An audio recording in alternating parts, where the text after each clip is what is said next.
Malay Ghosh wild life rescuer. Phone পাওয়া মাত্রই ছুটে এসেছি কনকাবতী গ্রামে। এই সেই রান্নাঘর, যে রান্নাঘরে সামান্য রাখা আছে তিল জ্বালানি, সেই জ্বালানির মধ্যে লুকিয়ে আছে ভয়ঙ্কর গোবর সাপ।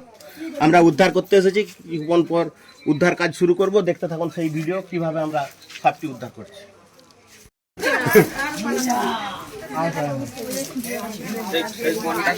এই কোনটা দিয়ে চলে আসছে? হ্যাঁ হ্যাঁ, ওখানে চলে আসে। এই যাই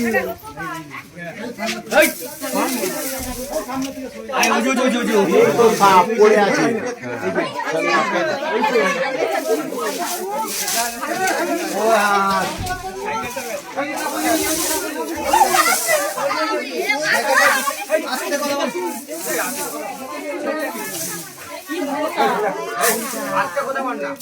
বাড়ির মধ্যে তিল কেচকে রাখলে তো সাইডে পালিয়ে আসছে।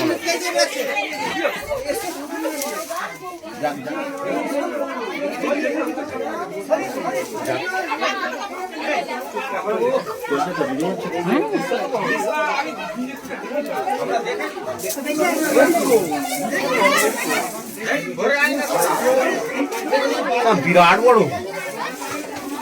এবার 6-7 ফুট হবে।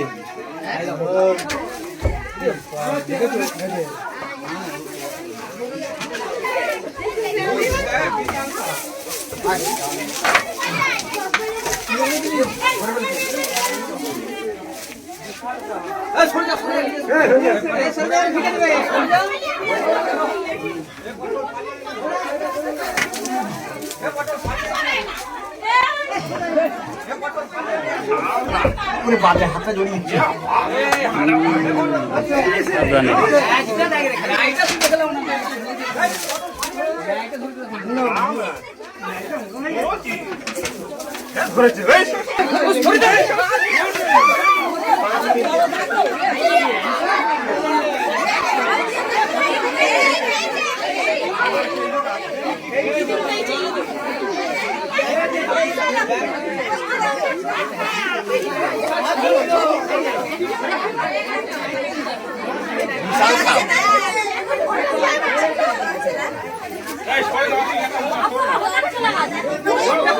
আমার কনকাবতী বাড়ি, আমি বলবো সোমনাথ হসপিটালে যাব হবে না। সাপে কাটলে আপনাকে ক্ষীর পাই যেতে হবে, কারণ গোল্ডেন সময় 100 মিনিট।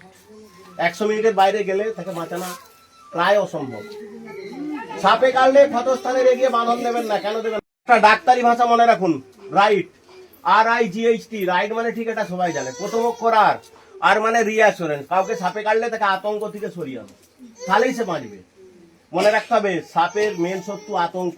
আতঙ্ক থেকে সরে থাকলে। নমস্কার, আমি Malay Ghosh wild life rescuer. সাপ মারতে মানুষের ভয় আছে, ভয় কাটাতে আমরা চলে আসি। মানুষ যখন আমাদের অফিসে ফোন করে, সেরকম একটি ঘটনা ঘটলো চন্দ্রকোনা থানার কনকাবতী গ্রামে। এই গ্রামে এক রান্নাঘর, সেই রান্নাঘরেই সামান্য রাখা ছিল তিল জ্বালানি। সেই তিল জ্বালানির মধ্যে লুকিয়ে ছিল ভয়ঙ্কর জাত গোবর। আমরা ফোন পাওয়া মাত্রই ছুটে এসেছি সাপটি উদ্ধার করতে। যার ফোনে এসেছি তার কাছে জেনে নেবো যে কি ঘটনা ঘটেছিল। তো সাপ দেখলাম, তারপরে তোমাকে মলয় ঘোষকে ফোন করলাম। ব্যাস। তোমার নাম? আমার নাম অনুপ রায়।